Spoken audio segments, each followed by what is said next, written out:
Welcome to our Finance Clinic show with Dr. Pardon Mwansa, your host. Yes, it's about money, money, money. Finances, finances, and how you will manage your finances so that you may have a much happier life, at least in the financial area. Welcome again, and it's nice to know that many of you are being blessed by these shows as you watch them. I'm reminded of hearing from Dr. Joseph Ngweshemi from Tanzania saying he was highly blessed by this program, the first show. I was also happy to hear from Obet Mwango, who said he was blessed immensely and is doing something about the assignments that I gave to you. Now, as you know, during this show, we first of all go into the clinic to see the symptoms and the signs of a financially stressed life. So let's get to the board and understand signs or symptoms. Symptoms or signs of a financially stressed life. Sign number 1 and sign number 2. Sign number 1, spouse tension. Spouse tension on the increase. Generally, in a home, time is supposed to be spent on many, hopefully valuable things. And communication is supposed to be in such a manner that it is positive and it is building. We call it building communication. But when you find yourself in your home having more explanations to do to your husband or to your wife regarding money, explaining, I don't have, explaining, don't you remember, explaining. Once you have too many explanations and tensions keeps on going higher and higher on the increase side, it could be a symptom that there is something in your financial way of managing your home that needs to be re-examined. Typically, a home that has acquired the skills needed for money management in their home will not have increased tensions because they have the entire skills in place. Number 2, debt reminders. When you start getting phone calls, you start getting written bills, you start getting approaches from people telling you you haven't paid, when you start hearing from your school where your child goes to school that the school bill has not been paid, when are you paying the balance? When your debt reminders are on the increase, it simply means there is something you need to do in your financial life. You need to organize yourself in such a way that you are aware of when what is coming, so that it is not coming by accident and you have to be reminded. So, if any of these 2 signs are happening in your life, yes, in your life, it is time you took a pen and paid attention to the finance clinic so that you can get advice that you can apply in a way most applicable and appropriate to your life. Today's topic is Financial Lifespan Planning Part 2. Financial Life Planning Part 2. Before we get into the actual content or lessons for the day, we would like to go out and get the public opinion about our topic today. And so we went out to the public and asked these 3 questions. Question number 1. Between age 25 and age 60, when people start working and start making a lot of money, what are some of the things they need to be doing in order to live a financially fulfilling life? That's the first question. Question number 2. During this same time of high peak of income, 25 years to 60, what should people be doing to prepare for retirement time when there is no or less income? Question number 3, we asked the people, what are you doing? You yourself, the one giving advice and answering, what are you doing about your life in terms of financial management during this stage of increased income? Well, our topic today is entitled Financial Lifespan Planning Part 2. We already covered Part 1, and today it's Financial Lifespan Planning Part 2. Now, if you remember what we covered even in the previous lessons, I divided life into 3 categories. As you will see on the screen, I divided life into category 1 being from 0 to 25 years. That is time when a person has not yet begun earning income. Generally, very few people start earning income until about age 25.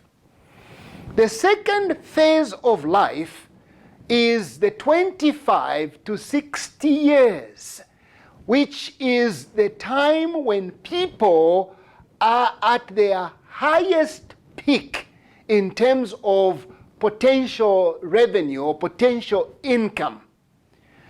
The third phase of life, which is from about 60 to 70 plus, is a time in retirement when people have no or less income.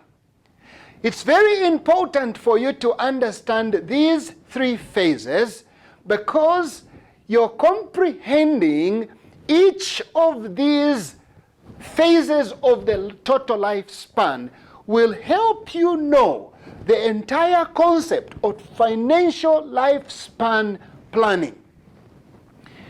We spent time talking about the 0 to 25 and developed and shared the habits that have to be developed, habits that will filter or inform the 25 to 60 year time of life and ultimately the 60 to 70. Today, I want to narrow it down to the 25 to 60 years, a time we described as a time when people are working, a time of family formation, a time of high income. I want us to focus on that for our presentation today. Therefore, let's now go to the crucial years, 35. Now let me talk about that 35 even before I start making individual points under the 35 crucial time years. You know, most people will run out of health strength to do more after age 60.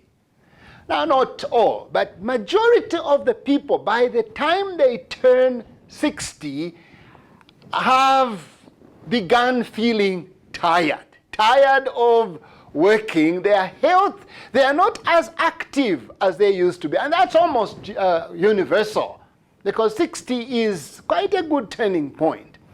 But at the same time, from age 25, that's the explosive years of fulfilling or starting your dream life. there are 35 years. So I want you to now imagine that because in your 70 years of life, it's only what happens in those 35 years in terms of actual income to you that is going to now be spread and be used both to your first 25 years, and I will explain that, to your 25 to 60, and I will explain that, and to your 60 to 70. Why do I say what you start earning from 25 to about 60 is going to affect your 0 to 25? It may not affect you directly, but because you are going to start having children, just like you were a child, you will immediately assume responsibilities of the 0 to 25.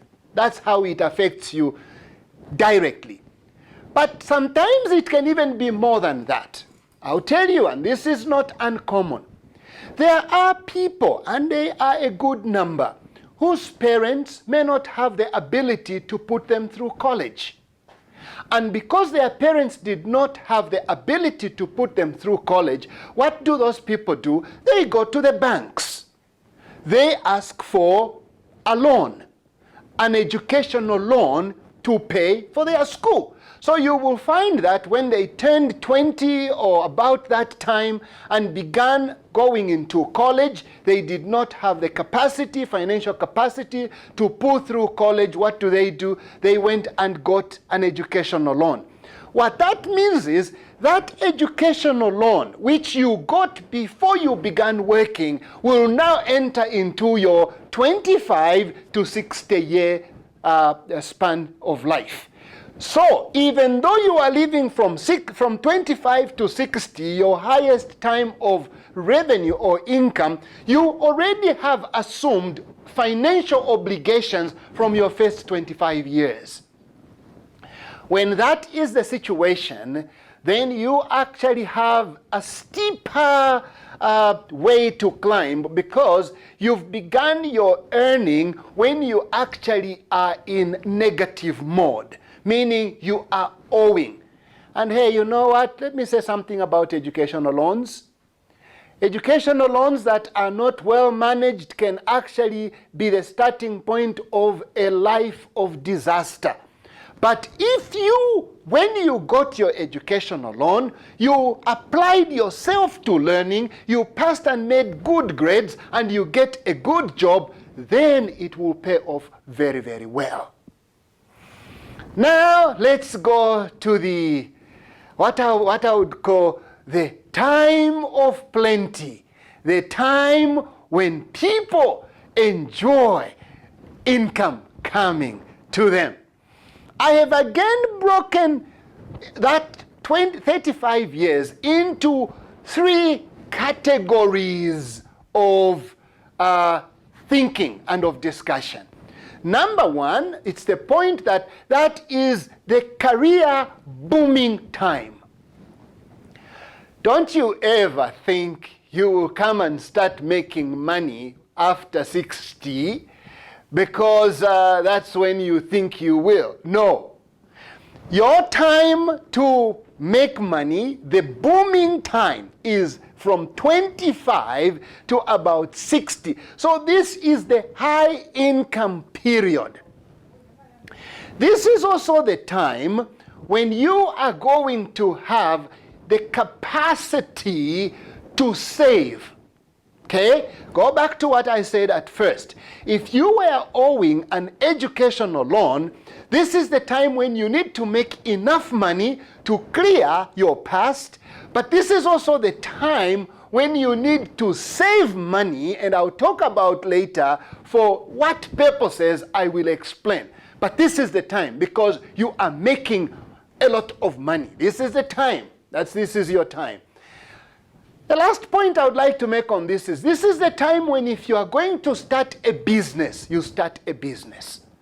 Obviously, I'm assuming you don't have a family business, because if you had a family business, you could have been doing something in your family business with your parents even before you turned 25.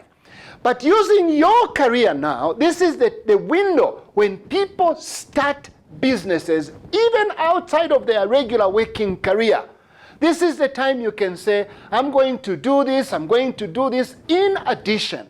In other words, this is your time to do the best you can to have a booming career. Now, let me mention something here that's extremely important. I have seen people waste these 35 years by different habits. For example, by experiments. They have a job here, they start a job here, they work there for 2 years, they change, they go start somewhere else, they take a break for 2 years, they are not working. This is not time for jumping. This is time to say, I have but 35 years in which to build, to sustain my life today, and to build my future. And if I had a loan, time to pay. So please, I beg you, your 25 to 60 years of your life is so crucial. And I'm going to share with you some of the things that you will meet under this life that will destabilize you. And I have now called it the family phase, which is phase 2. The family phase of this whole life.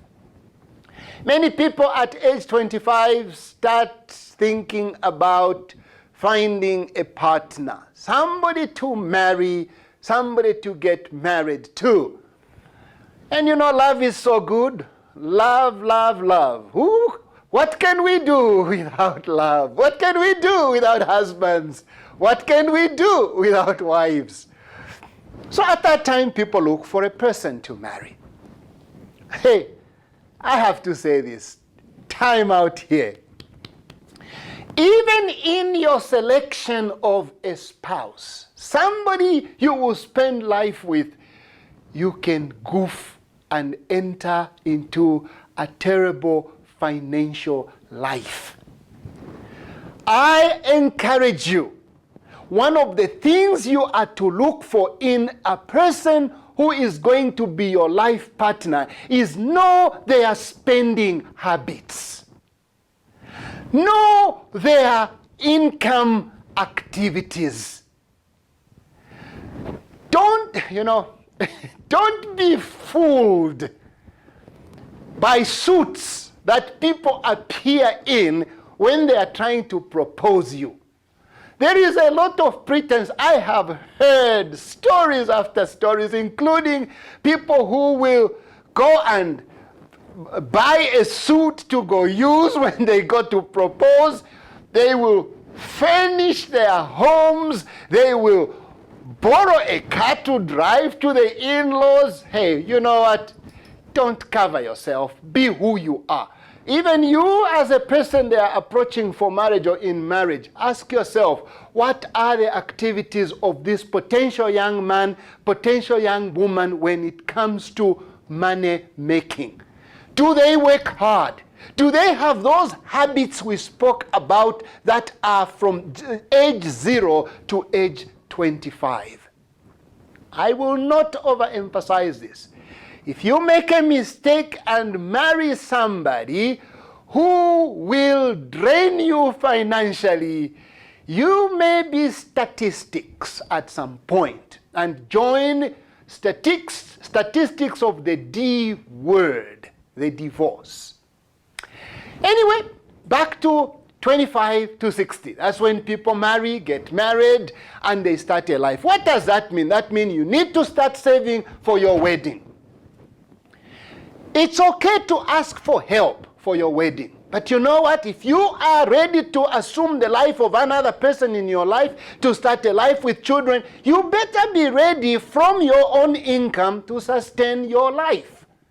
You cannot, and I speak this gently, but you cannot start your marriage by borrowing things or by soliciting for help, because you are now assuming a responsibility. Be a man, be a woman, and stand and start life. Now, marriage does not only come with you getting married, it now has the responsibility of the firstborn, the secondborn, the thirdborn. I won't mention the fourthborn. Maybe I could, but I won't mention the number 5. I'll tell you why. I'm just approaching life from a financial planning point of view. The more children you have, the more you are going to complicate your financial life, period. How many people have sent children to other people for those people to educate when those people had nothing to do with when you were having your child?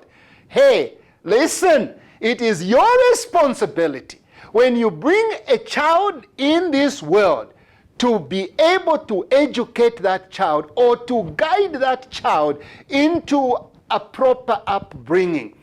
As a general counsel, do not have too many children. You were not the only one assigned the task to populate the earth. Others are doing it. So share. I think you get the point. This same life, 25 to 60, is when people have kids. I would actually go ahead and say it's good if you can, immediately you get married in your 20s, 25 to 30, whatever time, to start having children so that you can finish their education before you turn 60. And now, as is our usual lovely experience, I have a testimony for you from Mr. Nelson Mutale of how his life was affected in retirement because of his experience when he was between 25 and 60. Welcome, Mr. Nelson Mutale.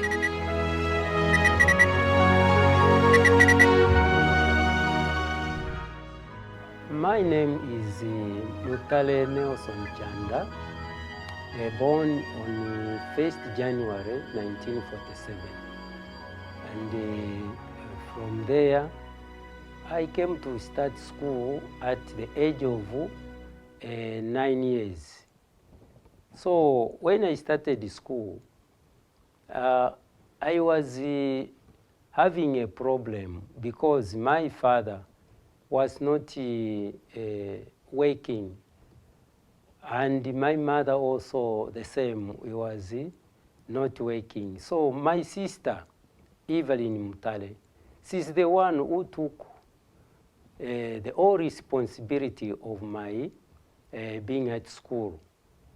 She tried her best until I completed my standard 6. By the way, I started school in the year 1954, when I was about 9 years.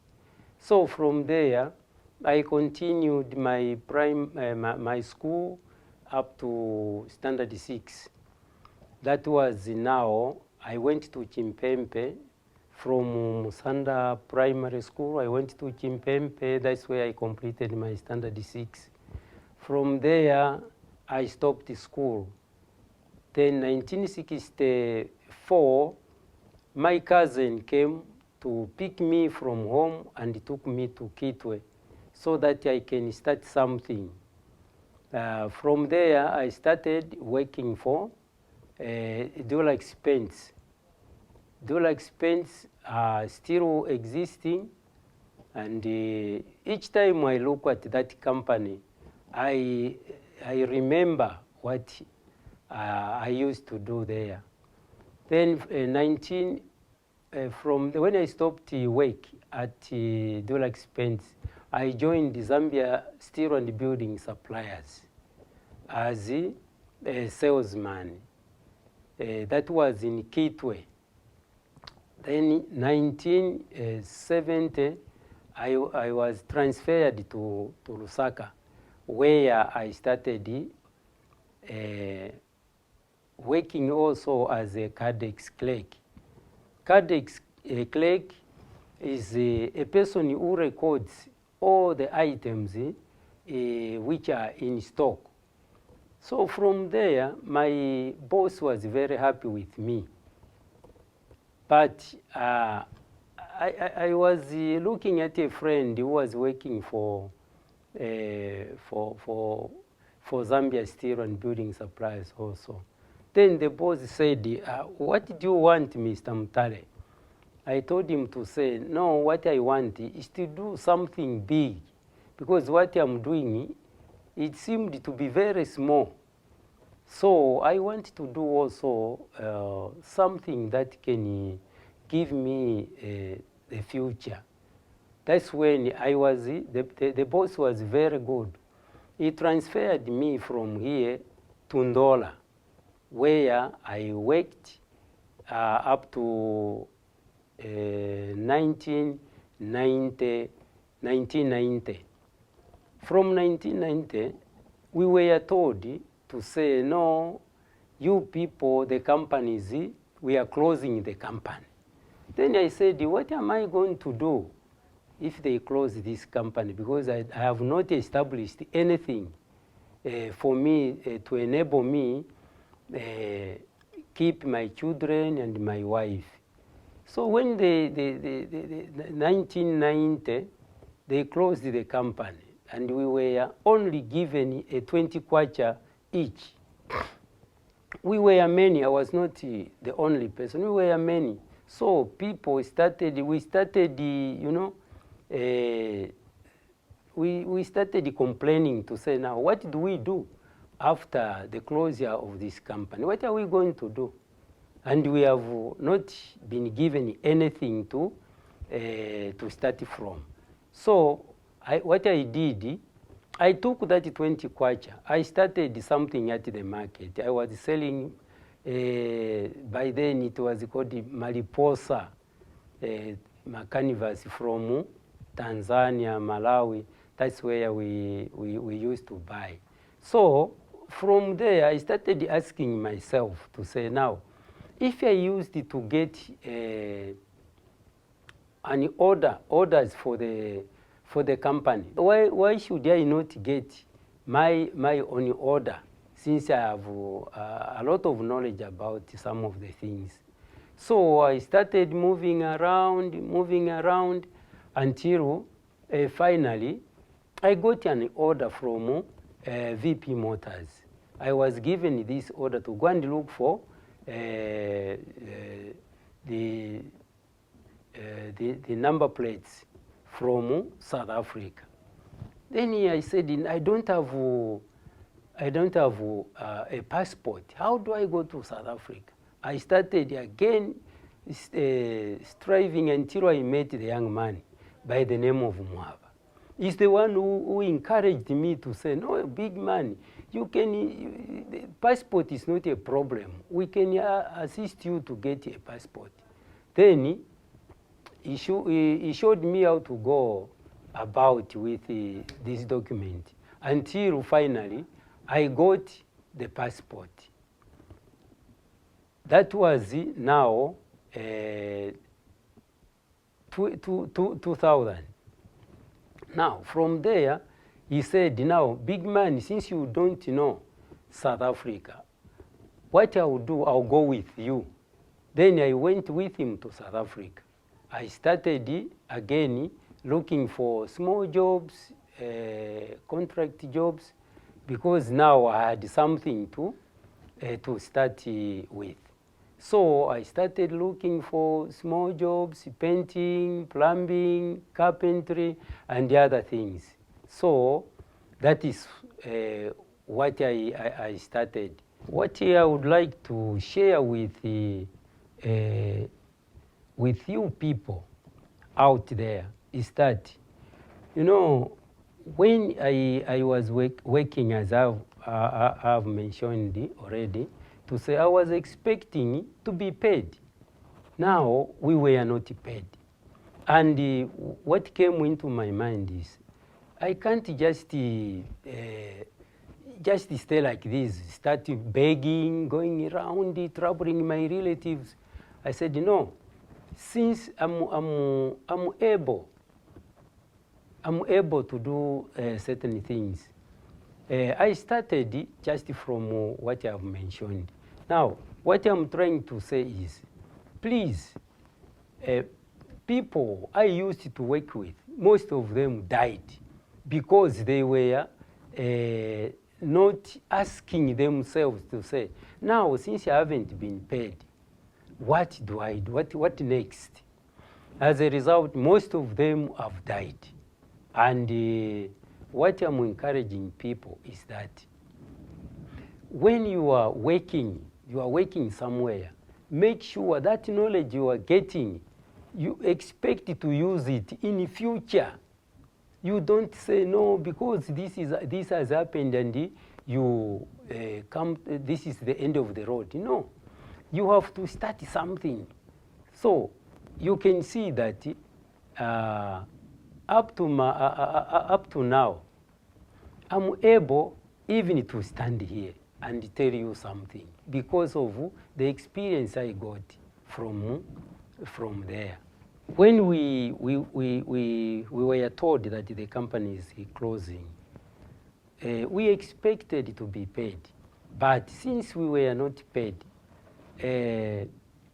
my fellow workers, they developed depression, and most of them died.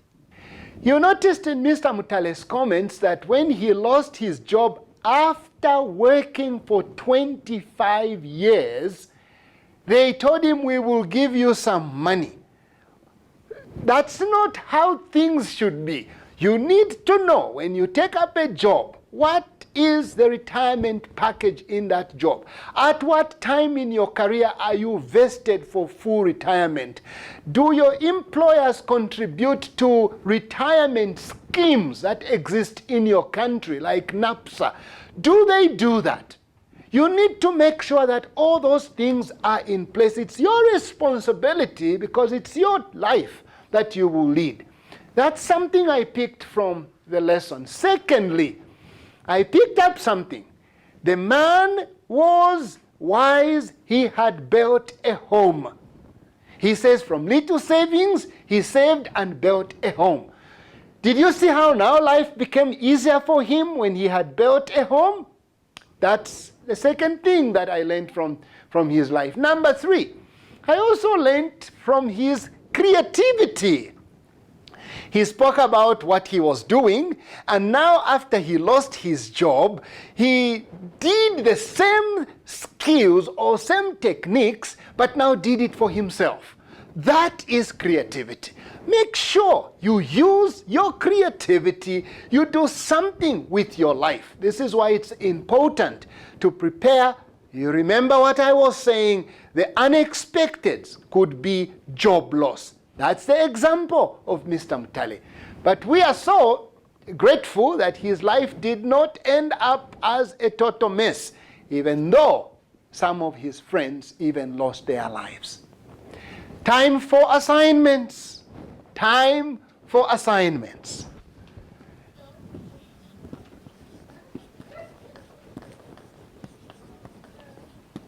And assignment number 1.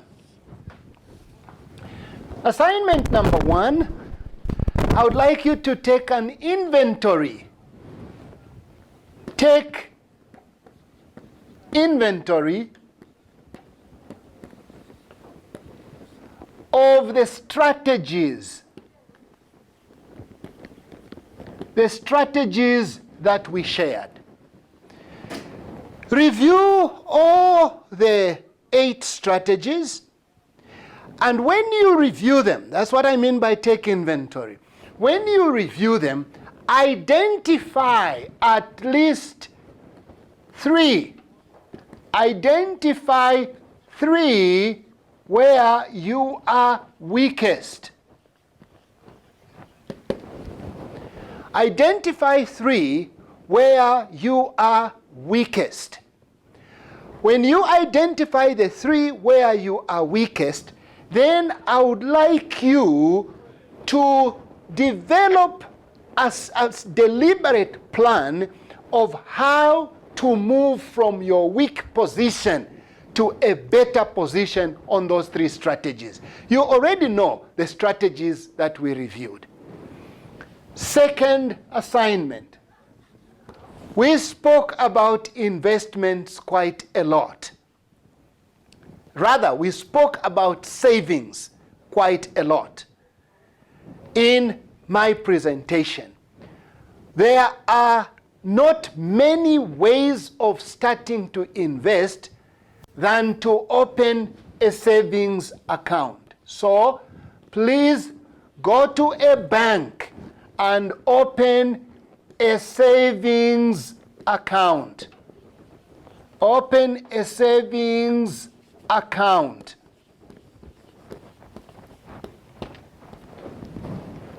I will come and talk to you in more details about the levels of money you should keep in your savings account. But these 2 are your assignments for the day, and I hope and trust as you engage in reviewing what we've done today and doing your assignments that you will be blessed and you will have a much better, well-prepared financial life. Until we see you at our next show, have a good time. Thank you.